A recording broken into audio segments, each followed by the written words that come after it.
you're saying some really amazing things. Like, no, seriously. And that's really the point of even the trips that we take people on, to help them understand that so many Black folks are like, they think they're ready to leave America. And Mm. I promise you, I just had a conversation. I have many conversations like the one I'm gonna tell you about, but I just had a conversation the other day with this amazing person who was like, I'm tired of America. They moved to Ghana in a small place trying to start a business that was not even the kind of business they should have started in their place. Now they ain't Wow. got no money and they can't afford to move back. Wow, They got Jesus. their they got their money. Everybody's what we say in Ghana, your money will be chopped. So like people taking your money like here and there.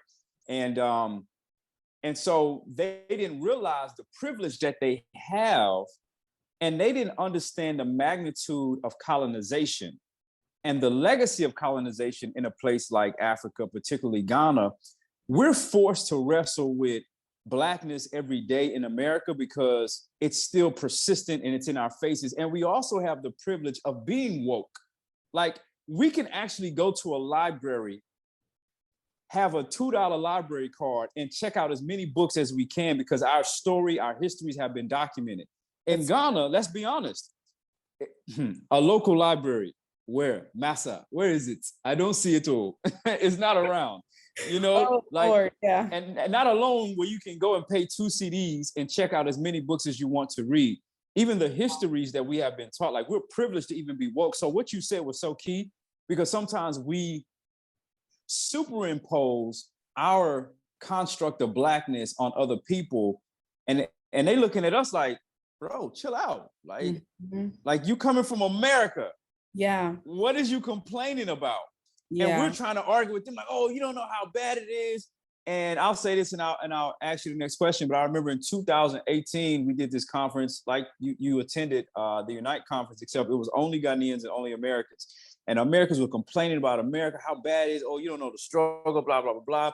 And one of the questions that somebody asked was, they said, if it's so bad, why don't you come back home? And you know what the Black folks said? Well, What you had see, happened what was, had happened was, so we have to be confronted with that reality sometimes to understand the privileges that we have. I mean, and I think that when you learn how to live and understand that God has placed you where you are, and once you understand what that is, it enables you to see the world differently. You yeah. can take a lot of resources from the States, which is what a lot of immigrants do. They come and they grind their butts off in America and they build their Mhm. dreams back home. Yeah, That's what they do, yeah, because they understand they got history and lineage somewhere, but it's a lot of opportunities over here that I can mm, take advantage of. yeah. So, So I good. mean, so you said some amazing things, maybe some of those disappointments. And what you talked about was actually different than what a lot of people talk about. They just talk about stuff like structural issues like toilets and this and that. And I know Oh, some of those things are also challenging, but you talked about some real heavy stuff. So now you walked away from this experience. What was it like re-entering into the United States? And what did this trip, like, what kind of an impact did it have on your identity as you went back? And how did you see yourself now re-entering into American society? so good. Okay, so to be totally frank, I was very upset coming back. Now, I don't know, how do I, 'cause I can't go through the whole story, but because of some unfortunate situations, I happen to be living in a very like white community at the time I came back. Granted, there are people I knew, it wasn't like random people that I didn't trust, but it was just very difficult because like them, embracing my experience, like they're very like, white allies, they would call themselves. So like they were like, oh my God, what happened? Like, how did it feel? Like, tell us about it. And there was this like issue of like, I appreciate your excitedness about my experience, but I'm like, I feel like it could have been my mom, and if I just came back, I would have had a very difficult time just even summing up the right words to describe all the time, all the experiences, all the thoughts, all the things I felt like God was saying. So for someone that, of course, unfortunately was not of color, like I just felt like even if I use the best words, like I still don't know if you could understand like what I'm saying. I don't know if I can even articulate that. So that was like a personal frustration. It wasn't them not caring or like, oh, whatever, you're back. But it was just like, I felt like there was just this disconnect of even how do I like talk about this? So that was super Yeah. frustrating. From there, you know, and also going to Africa. That's why I think we were supposed to go. I was supposed to go in 2020. 2020 was 2020, so it didn't work out. So it ended up being last year. And it ended up being at this very pivotal time where I was in between some life seasons and I was asking about a lot of big things like my next move, my career.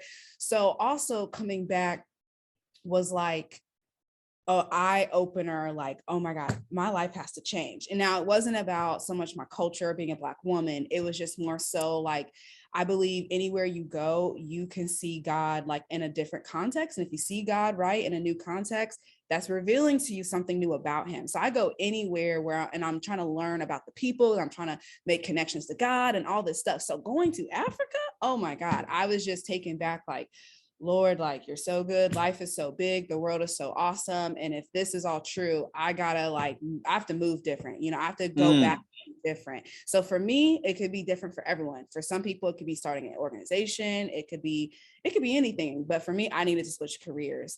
So now that I'm out of working in mental health and I have entered the technology industry, I just That's a see. big switch. Wow. I know it's Wow. so big. And I think all of it has like come together because I'm in a new industry where there are no Black people. I think right now tech is being more woke, and many industries, but especially tech. It's about like, how do we train, how do we diversify talent? That's a huge question in tech right now, because even though these companies are like, yeah, we support this cause and that cause, you go inside the business, it's all white men. It's all Listen, white men. Even the, I'm telling you. yeah, yeah. Even the company, my first, I'm so excited, praise God. But the company that I've accepted an offer at, I think I saw one Black guy, like, because I did a mini internship there first. I saw one Black person at the end, and then that was it. Like, there was no Black people, there was no women. And this is Indianapolis. It's not like we're in Carmel or like somewhere where there's not Black people.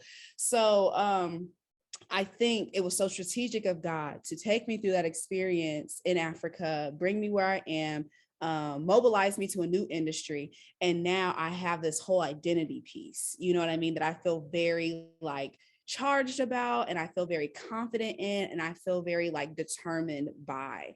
And I do not think, like, had I been entering tech, you know, where there's not a lot of like women of color, I don't know if I would have like been able to really maximize the opportunity in the ways God would want me to, had I not gone to Africa first and felt like very firm and like, I am Black, I'm a woman, I'm of like the Christian faith, and I know how to balance that and show up as that and not feel question that, I guess.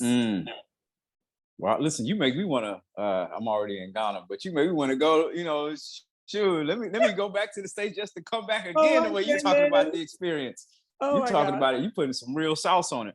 But that's the power in connecting. And I think there's a lot of people watching this, particularly some of my Ghanaian audience, who a lot of times they don't understand how culturally deficient Black people are. So when you come to a place like Ghana and you just get a little piece of it, that little piece will nourish you for years. Yeah. Because we literally don't know our history. Many of us don't know our mamas or daddies, our grandfathers and grandmamas. Right. So we don't know nobody past a lot of us 2 generations. Right. So when we come and we see all this melanin, man, we just get intoxicated. And it's really amazing experience. Now, somebody watching this, maybe they're a woman like yourself, and they're contemplating traveling to the continent, but maybe they have some reservations because now you went, but when I go, I may get kidnapped, right? I may see this, I may see that. What would your words be for that person who's maybe has reservations about traveling to the continent? And so what would you say to that person? That's a loaded question. Because I think what you're speaking to at the root of it, it's like this issue of fear. And what's difficult is that fear can touch every area of our life, you know? And I think it's so different. Like, people, it's natural to go somewhere new and feel fearful. So what would I say? I guess if anything, I'll say this. I've never said anything like this before. I hope it makes sense. So Africa is a continent that was really the basis, I believe, and I think studies have shown, the basis of all human life. So if you think about that, that means this one continent could birth and support what all the world has become today. Come on now. Come on now. Think about that. Well, you're gonna make me start running.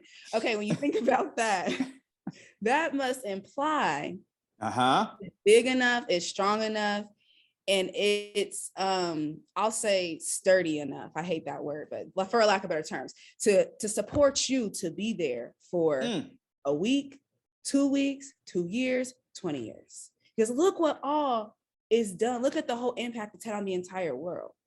And if it could do that over the history of the earth, you'll be safe. You won't die in 2 weeks. You won't die. You shall live and not die. So that's all I can say. Listen. If the continent can do that for others, it can also do that for you.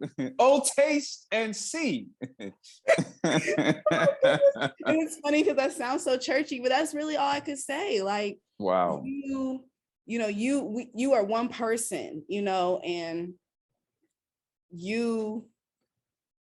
it's like you'll be good. You're just one person. Look what it's done. Look how it's raised up whole groups, whole tribes, whole peoples, whole nations, and look how they've been mobilized to the world to do even better things. You're just one person, so much more it can do for you. Yes.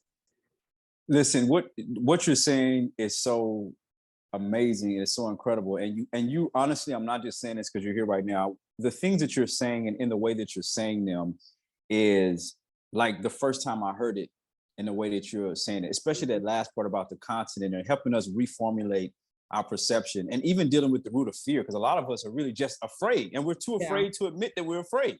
We're afraid that somebody's going to run up and shoot us with a spear in our neck, drag us in the bush.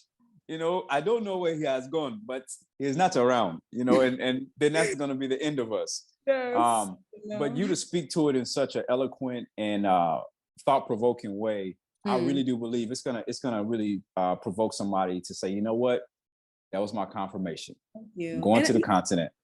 Thank you so much, Tim. And I guess one thing too, just to like sum up that last point I made, I hate to say this, but it's just the truth. We got to be truthful with one another. I think in America, we have such an individualistic society that really creates like this pride we have about ourselves, our lives, me, my future, my everything. And I think sometimes it's good intent, right? I don't want to die. I don't want to be harmed. I don't want to end up, suffering somewhere.